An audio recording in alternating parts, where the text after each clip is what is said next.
Embrace the power of knowledge at Sanskriti University, ranked first in most promising university in engineering and management in India. Visit www.sanskriti. Israel Hamas जंग है कि खत्म होने का नाम ही नहीं ले रही है। जंग में 1 साल पूरा होने को है, लेकिन इसमें सबसे ज्यादा घातक प्रहार लेबनान का लड़ाका संगठन हिजबुल्लाह झेल रहा है। इजराइल ने पिछले 10 दिनों में युद्ध का पारा बढ़ा दिया है और इजराइल के तेवर हिजबुल्लाह लड़ाकों पर भारी पड़ रहे हैं। हिजबुल्लाह के साथ संघर्ष की गंभीरता की ओर इशारा करते हुए इजराइल के रक्षा मंत्री योव गैलेंट ने पिछले सप्ताह कहा था कि अब ग्रेविटी का केंद्र उत्तर की तरफ बढ़ रहा है और इजराइल इसी ओर अपने फोर्सेस, रिसोर्सेज और ऊर्जा को ले जा रहा है। लेबनान में हिजबुल्लाह के लड़ाकों के खिलाफ शुरू किए गए इजराइल के ऑपरेशन नॉर्दर्न एरोज में अब तक 585 लेबनानियों की जान जा चुकी है। अब सवाल है कि ये लड़ाई तो इजराइल हमास की थी, फिर इसमें हिजबुल्लाह ने एंट्री कैसे ले ली? दरअसल इजराइल और हिजबुल्लाह पुराने दुश्मन रहे हैं।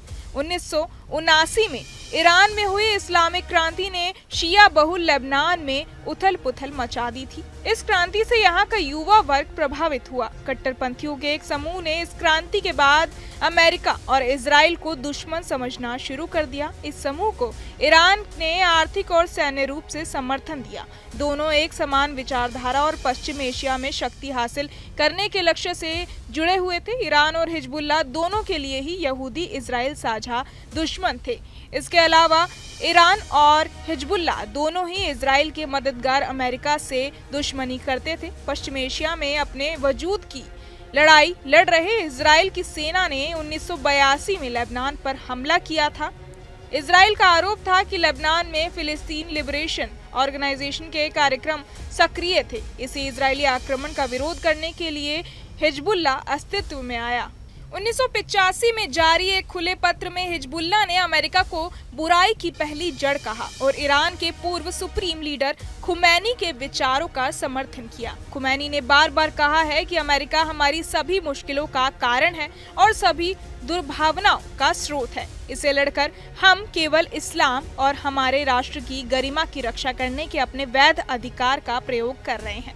इस तरह से पश्चिम एशिया में अमेरिका की मौजूदगी और इजराइल को अमेरिका का समर्थन एक ऐसी वजह रही जिससे हिजबुल्लाह इस यहूदी देश के खिलाफ हो गया। इसके बाद हिजबुल्लाह अमेरिका और इजराइल के ठिकानों पर हमला करता रहा तो इजराइल भी हिजबुल्लाह के खिलाफ कवर्ट और ओवर्ट ऑपरेशन जारी रखा। 1990 तक लेबनान की सीमाई इलाकों के बड़े भाग पर इजराइल का कब्जा था। 2006 में हिजबुल्लाह ने सीमा पर मौजूद इजरायली सैनिकों पर चौंकाने वाला आक्रमण किया और कई सैनिकों को मार डाला और कुछ किडनैप कर लिए। इजराइल ने इसका प्रतिकार करते हुए युद्ध की ही घोषणा कर दी। इस जंग के बाद हिजबुल्लाह के चीफ नसरल्लाह को कहना पड़ा था कि अगर उसे पता होता कि इजराइल का बदला इतना बड़ा होगा तो शायद वो जंग छेड़ते ही नहीं। 1994 में लंदन में इजराइल के दूतावास पर हुए कार बम हमले में 1 दर्जन से ज्यादा लोग घायल हुए। अर्जेंटीना के ब्यूनस आयर्स में एक यहूदी समुदाय केंद्र पर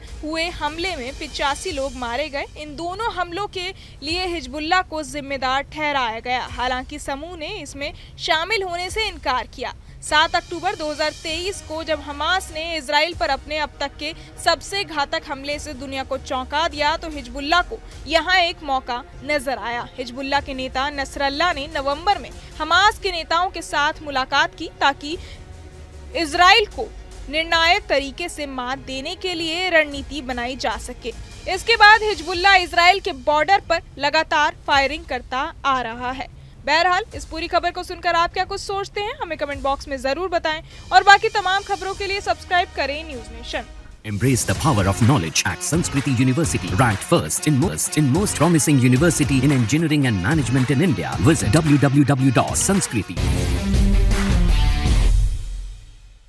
न्यूज नेशन अब व्हाट्सएप पर खबरों के ताजा अपडेट के लिए न्यूज नेशन के इस QR कोड को स्कैन करें।